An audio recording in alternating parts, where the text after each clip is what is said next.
Hoy en Washington TV estaremos de nuevo con En Debate y Tenemos, Consenso. tenemos otra persona aquí pidiendo que la admitamos, la señora Celita Matas. Bueno, dale, Sí, dale. Nosotros sí, somos ok. gente abierta. Debate y Consenso con Leonardo Prieto y este servidor René Núñez Rodríguez, como todos los miércoles por Washington TV, la televisión del futuro ahora. Hoy tenemos un destacadísimo invitado, amigo, compatriota, muy, pero muy especial.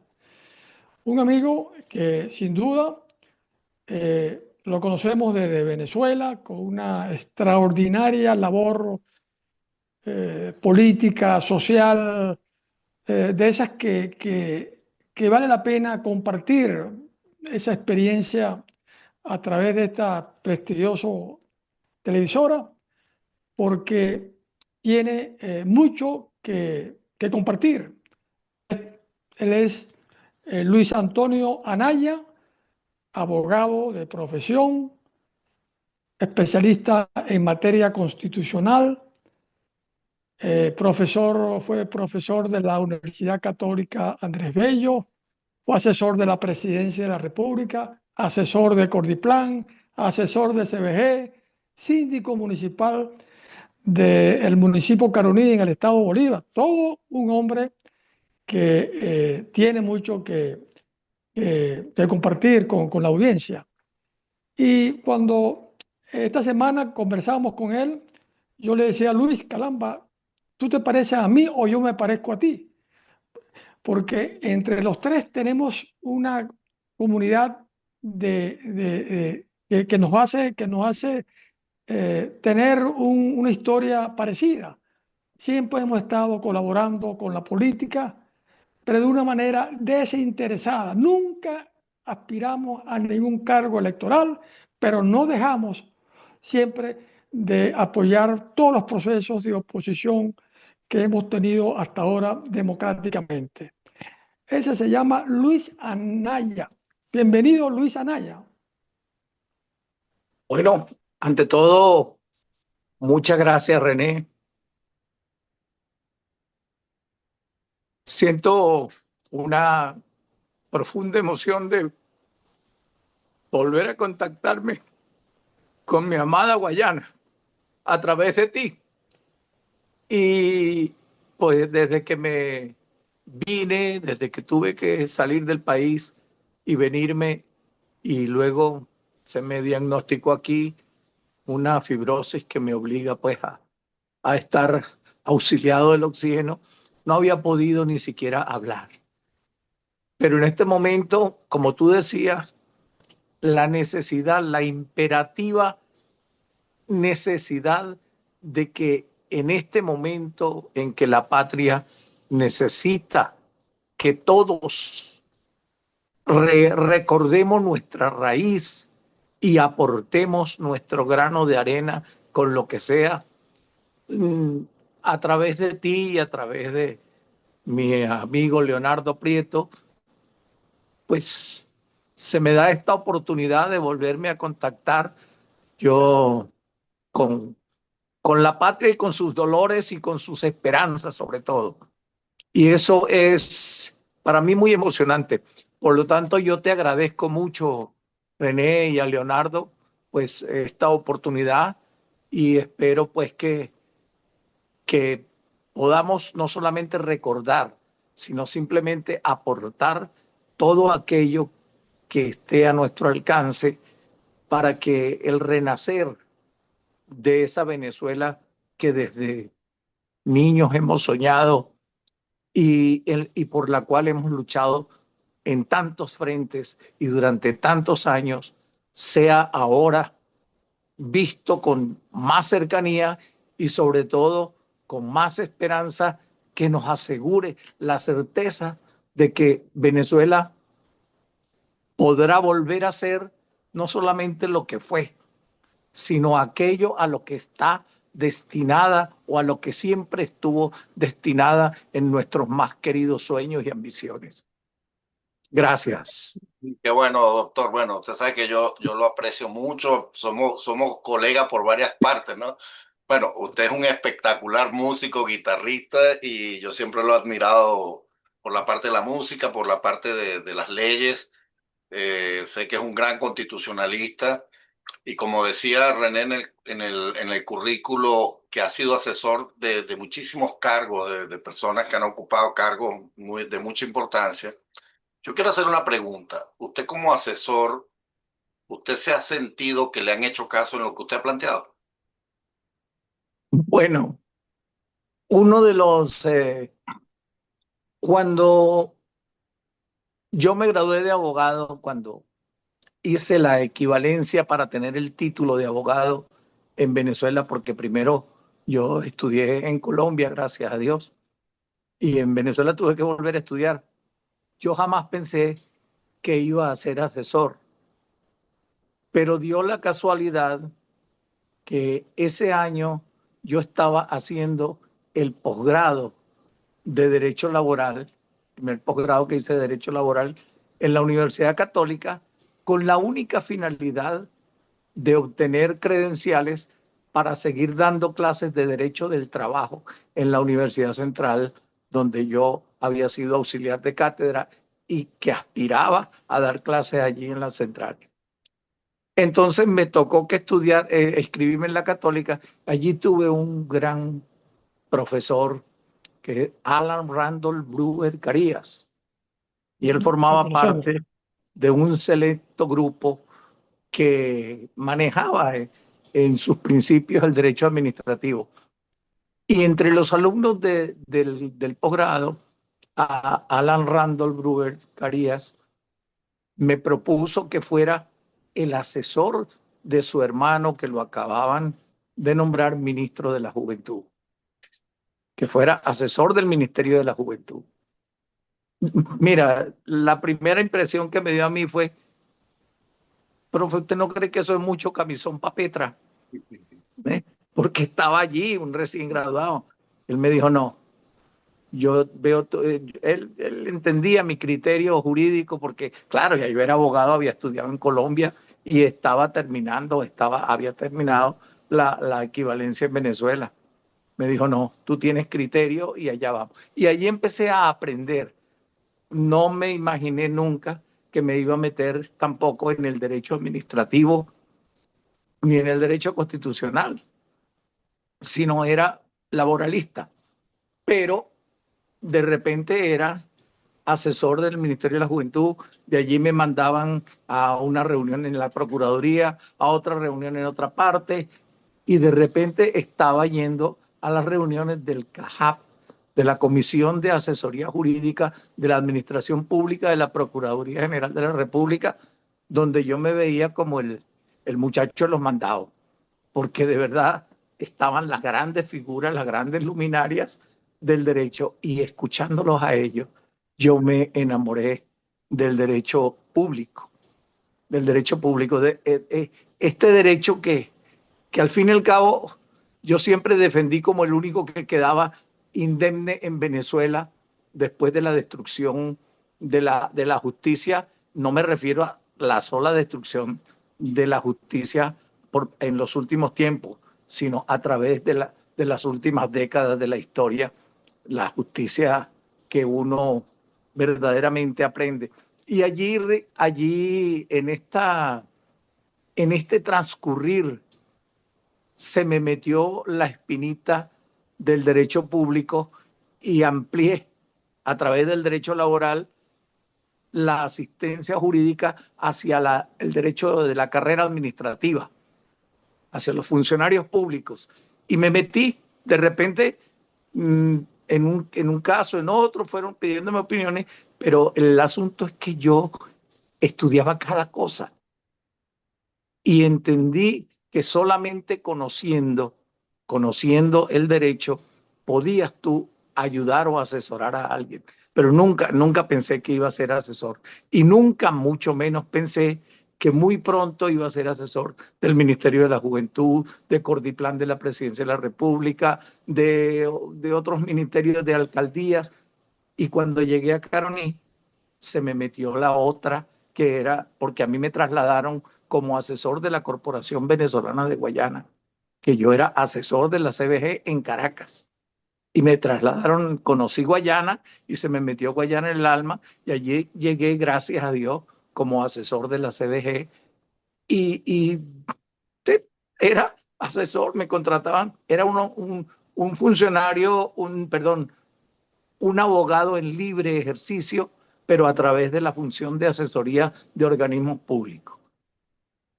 Y casi que la dejo, porque muy pronto descubrí que el cargo de asesor era una forma de darle un sueldo a algún recomendado, algo, la palanca, te nombro asesor, y me di cuenta que eso no era ser asesor, ser asesor.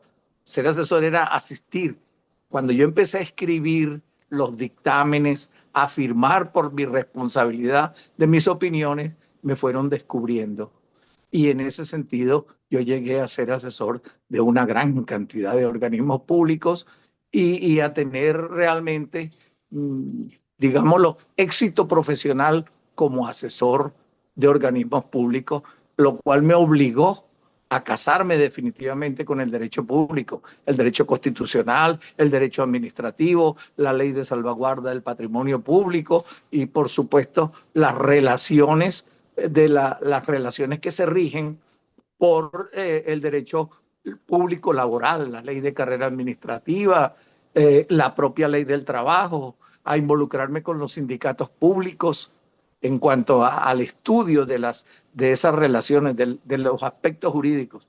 Y así, pues, de la noche a la mañana, era, como dicen, había pegado alguna canción para compararlo con el lenguaje. Con la música. La había pegado porque hubo un momento en que yo era desde Guayana asesor del Ministerio de la Juventud y era asesor de la CBG y era asesor de Imparques y asesor de Cordiplan de la Presidencia de la República y redactaba y gracias a Dios siempre tenía buena redacción porque yo, al margen de lo que sea y sin vanidad alguna, tengo una profunda formación porque yo me formé como bachiller en un colegio extraordinario que me dejó mucho en la vida, que es el Colegio San José Provincial de los Hermanos Cristianos en Pamplona, pero también me formé en una universidad que está catalogada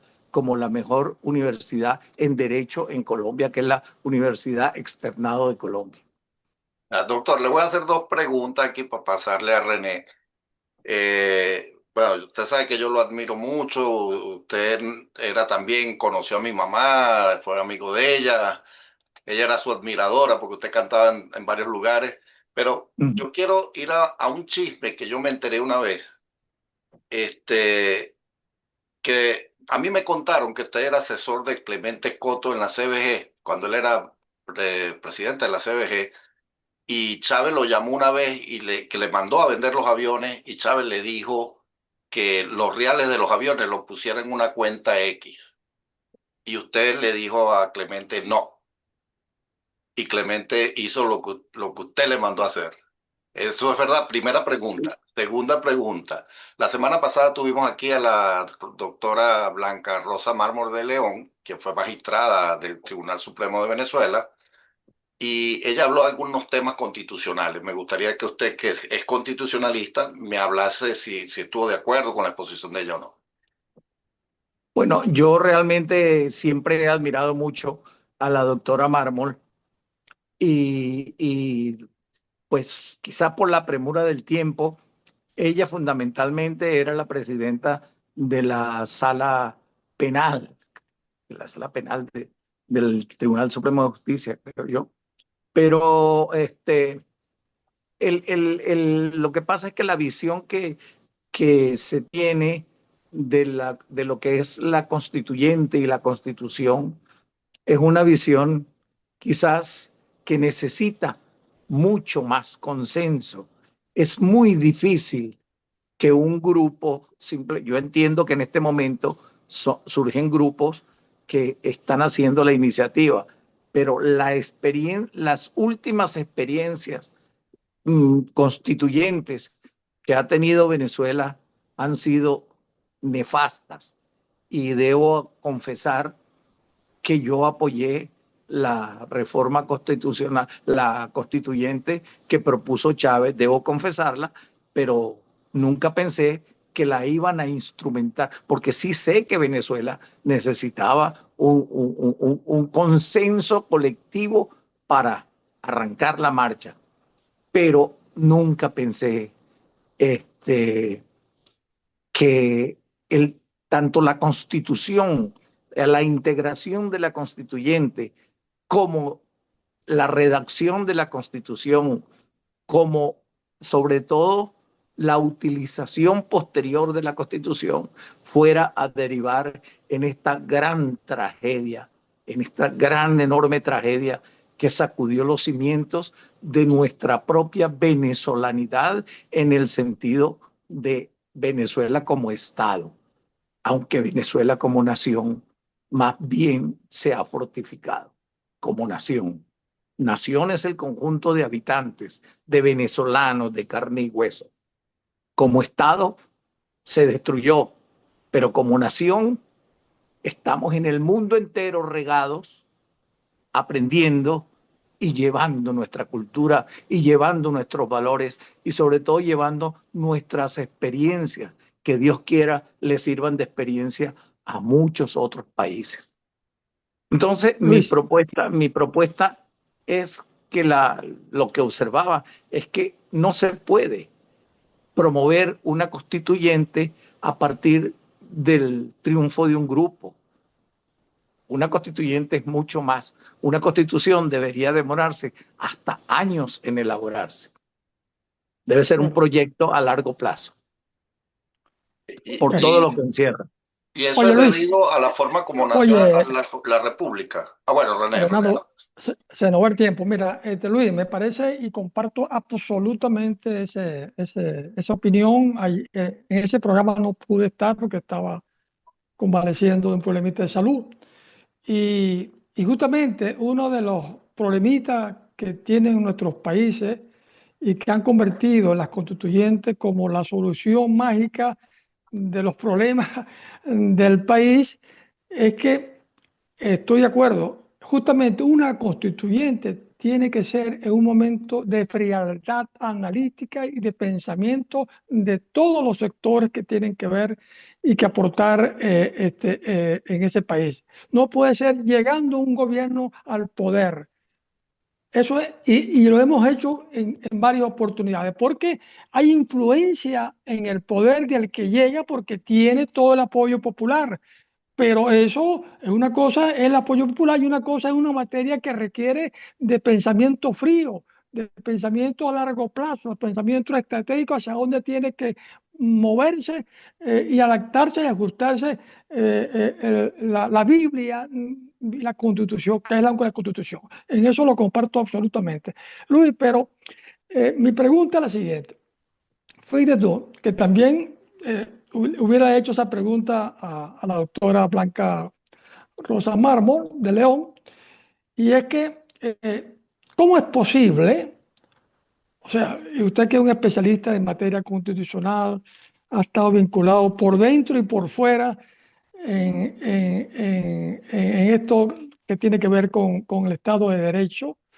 ¿Cómo es posible que unos magistrados se presten para convalidar un fraude electoral que no requiere ser ni estudiante de derecho para darse cuenta, uno, de que es un fraude? Porque el organismo que tenía que demostrar y cerrar el proceso, que todavía no lo ha cerrado, se presta para proclamar un ganador sin mostrar resultados y sin cumplir con lo que establecía el procedimiento constitucional en materia electoral. Mi pregunta es, estos magistrados, este delito, ¿qué opinas tú de este delito? Este delito prescribe, tiene prescripción. O sea, en cualquier momento el país, cuando tenga la justicia funcionando, no se debe de aplicar la justicia para quienes le hicieron un daño irreparable, como a Venezuela. Pues mira, has tocado un punto que tiene varias aristas. La primera de ellas es esa que la gente dice que el Tribunal Supremo de Justicia se prestó para convalidar, para cohonestar. Si una persona abre la puerta de la casa para que alguien entre y la robe, no es que cohonesta, es que es cómplice de ese robo. ¿Por qué? Por una sencilla razón, porque no era el escenario tampoco. La participación del Tribunal Supremo de Justicia en eso que tú has llamado convalidación, que es la gran estafa de Venezuela, esa participación primero es una violación de los principios constitucionales, de la competencia debida. Entre las atribuciones del Tribunal Supremo de Justicia no existe ninguno de carácter electoral. El Tribunal Supremo de Justicia, en su sala electoral, que además es otra desgracia, porque cada problema electoral que se presentó en Venezuela, hasta la elección de una madrina, decía yo, hay que ventilarla en el Tribunal Supremo de Justicia. Y el amparo, los amparos electorales y todas las demás circunstancias que debían ventilarse en tribunales, no se los dejaron a la sala electoral. ¿Tú no conociste en Venezuela otro tribunal electoral? Todo llega, ¿por qué? Porque estaba controlado ya. Entonces ellos no tenían ninguna competencia, pero el control del tribunal electoral, de la sala electoral, fundamentalmente, le permitía al régimen asegurarse el éxito electoral en cualquier tipo de elección que se presentara en el país a cualquier nivel.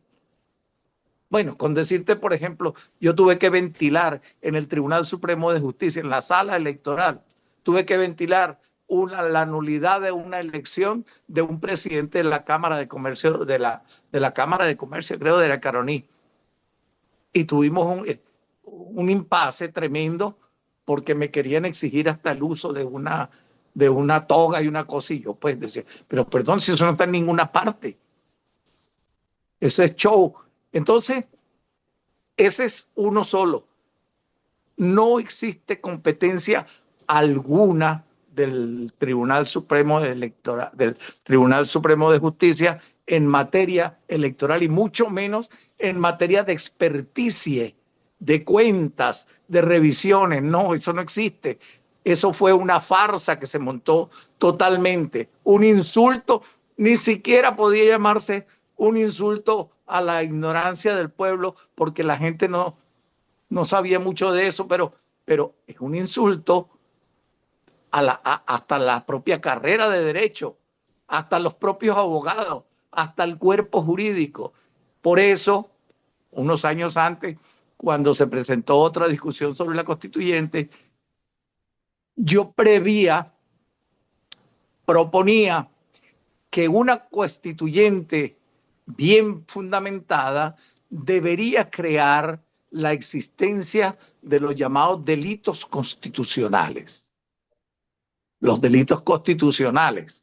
Por ejemplo, recuerdo que en un país, en este momento se me va la memoria, pero considera un delito el que una persona promueva la elección indefinida. No sé si era en Honduras, que hubo un gran escándalo creo que fue en Honduras, porque a un presidente lo destituyeron o lo metieron preso o lo condenaron por haber propuesto una elección indefinida que alterara la Constitución indebidamente. Entonces, ¿qué pasa? Hasta la simple propuesta de la violación de los principios constitucionales debe constituir un delito. Entonces, a nuestra Constitución, a todas nuestras constituciones, le faltó la creación de esa imagen de delitos constitucionales, es decir, delitos que sean de tanta gravedad porque atentan contra la patria, contra la unidad, atentan contra el instrumento que regula la conducta de los ciudadanos y de los funcionarios públicos en un país. Y si la altera, permite lo que ha pasado en Venezuela y en otros países donde un presidente asume hasta las funciones legislativas. Eso el hacer una constitución es un asunto de consenso, de seriedad, de serenidad, de prudencia, de pensamiento en el futuro, pero fundamentalmente de amor por el país. Porque cuando tú amas al país, tú vas a procurar que los hijos y los hijos de los hijos que vengan en el futuro a tu país, ellos tengan un país con el que puedan seguir soñando y no que no tengan un país que se los vayan a quitar. Es por eso que cualquiera venga y a punta de encantamiento, como nos pasó a nosotros, le arrebaten al futuro hasta los sueños, a los jóvenes hasta el futuro. Y a todos, todo, pues es que en Venezuela todos hemos perdido todo. Y es por eso que sí debe haber una constituyente, pero no una constituyente hecha a la sombra del triunfo electoral o de la voluntad de una persona, sino una constituyente hecha a la sombra de unas personas y de un pueblo que piense en su futuro, que se piense en qué herencia se le va a dejar a los hijos. ¿Y usted cree que con parte de la oposición que tenemos, que sabemos cuáles son los que no han cumplido con sus funciones, y con el gobierno, que no son políticos, sino son terror, para que no nos bloqueen el video, y son grupos de maleantes, ¿usted cree que es posible que hay que sentarse con ellos para que podamos hacer esa nueva constitución? Mira, Leonardo, aquí entra un elemento que todos debemos comenzar a pensarlo y a tenerlo en cuenta. Venezuela ha sufrido de dos grandes males en su historia: el inmediatismo, el efectivismo y el mesianismo. Es decir, los venezolanos, por herencia histórica, nos acostumbramos al de ya para allá. Nosotros no decimos pronto, no decimos esto, eso fue para ayer. Decimos, ¿te acuerdas? Que decimos, no, eso tiene que estar listo para ayer, ya para allá.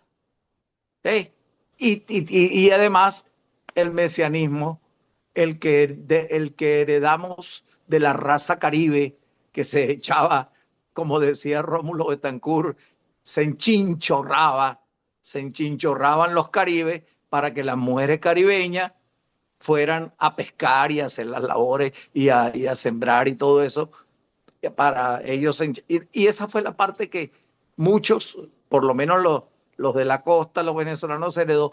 Todo eso tiene que tener un análisis. Es decir, mira, una constitución no puede ser un instrumento meramente político, meramente construido con ideas políticas.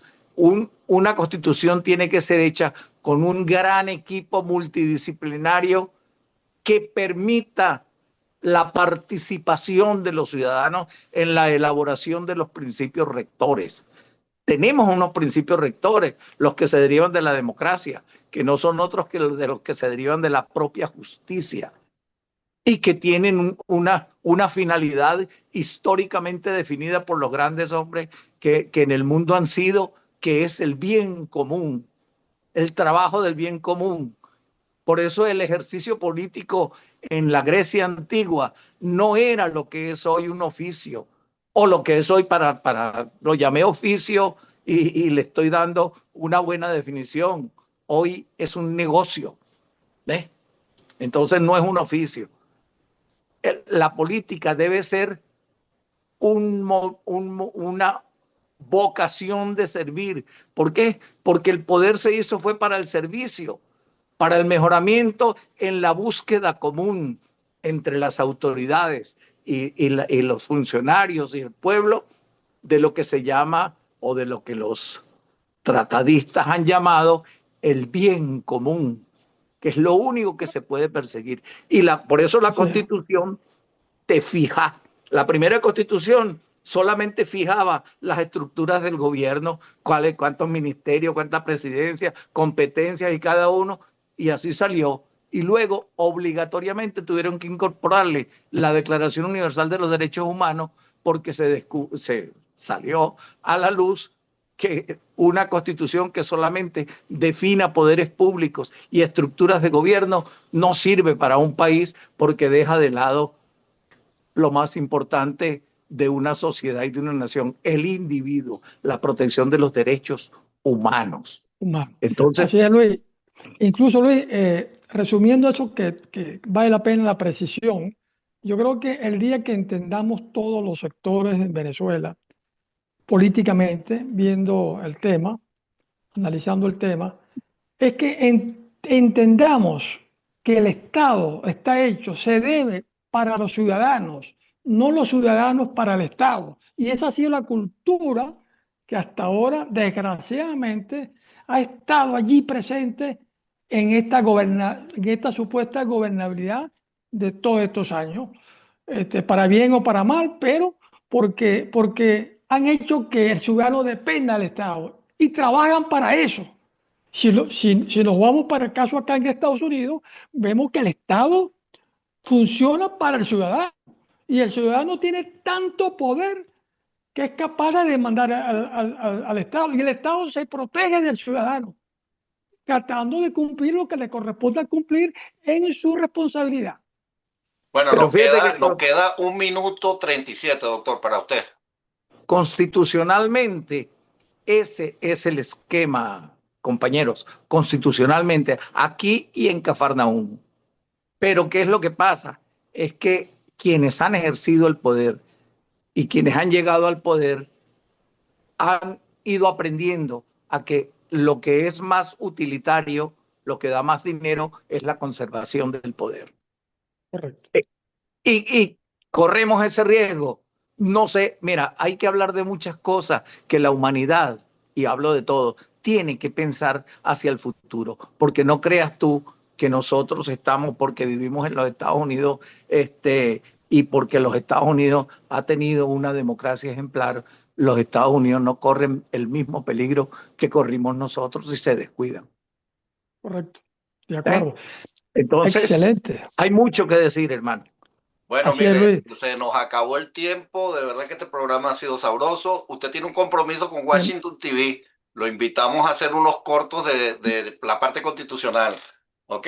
Con todo gusto, con todo gusto. Ahora que he logrado un mecanismo para volverme, porque yo vivo en un pueblito muy escondido por aquí, que he logrado un mecanismo para volver a estar unido con ese pensamiento al que le he dedicado toda mi vida. Lo esperamos, doctor. Cuenten conmigo. Muchísimas gracias. Se nos acabó el tiempo, señores.